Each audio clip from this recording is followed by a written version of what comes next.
எல்லோருக்கும் வணக்கம். இன்றைக்கி இஞ்சி சட்னி எப்படி செய்யலாம்னு சொல்லிட்டு பார்க்கலாம். வாங்க வீடியோக்குள்ளே போகலாம். இஞ்சியை இது மாதிரி தோல் சீவி பொடியாக நறுக்கி எடுத்துக்கங்க.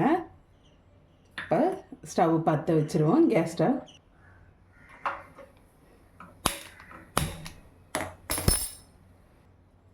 இப்போ எண்ணெய் விட்டுருவோங்க. நல்லெண்ணெய் கொஞ்சம். எண்ணெய் நல்லா காஞ்ச பிறகு கடலைப்பருப்பு ஒரு 2 ஸ்பூன் சேர்த்துக்கங்க. நல்லா வரட்டங்க. பாதி செவக்கும் போதே உளுத்தம்பருப்பு சேர்த்துருவோங்க. இப்போ 2 ஸ்பூன் உளுத்தம்பருப்பு,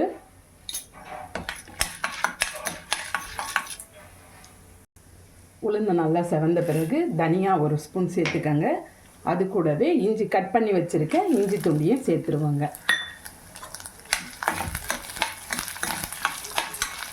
நல்லா செவந்து வரட்டங்க. இஞ்சி நல்லா வதங்கின பிறகு தேங்காய் துருவலை வறுத்து எடுத்துக்கலாங்க. கூடவே கருவேப்பிலை ஒரு கொத்து போட்டுக்கோங்க. நல்லா கலந்துக்கோங்க.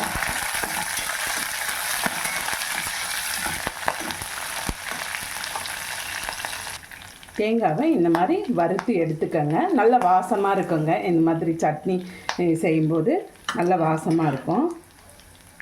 புளியே சேர்த்துருவோங்க கூடவே. பாருங்கள், கொஞ்சம் ஊற வச்சு எடுத்துருக்கேன் புளி.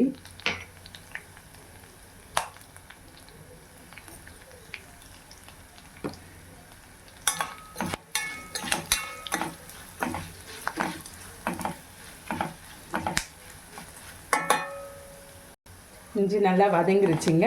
கல் உப்பு சேர்த்து இந்த தேங்காய் வறுத்து வச்ச தேங்காய் சேர்த்து நம்ம அரைச்சி எடுத்துக்கலாங்க.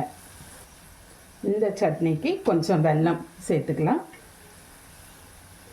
தேங்காய் துருவல், கொஞ்சம் கல் உப்புங்க. இப்போ கேஸ் ஆஃப் பண்ணிடுவோம். ஆறின பிறகு அரைச்சிட்டு நான் காமிக்கிறேன்.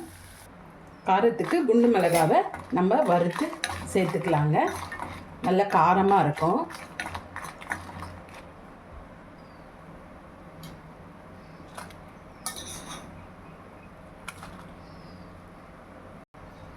நல்லா ஆறிடுச்சுங்க. நம்ம அரைச்சி எடுத்துக்கலாங்க மிக்சியில். இந்த மாதிரி அரைச்சி எடுத்துக்கலாங்க. இப்போ ஒரு தாளிப்பு கொடுத்துருவாங்க. தாளிப்பு இல்லாமல் அப்படியே தொட்டு சாப்பிடவும் நல்லா இருக்குங்க. ஏன்னா தேங்காய் இந்த இஞ்சி எல்லாமே வறுத்து பண்ணுறதும் போது பச்சை வாடெல்லாம் இருக்காதுங்க. தாளிப்புக்கு நல்லெண்ணெய் ஒரு கொஞ்சமாக விட்டுருவோம். எண்ணெய் நல்லா காஞ்சிருச்சு. கடுகு சேர்த்துருவாங்க. கொஞ்சம் கறிவேப்பிலை போட்டுருவோம். அவ்வளோதான், இஞ்சி சட்னி ரெடி. தாளிப்பு.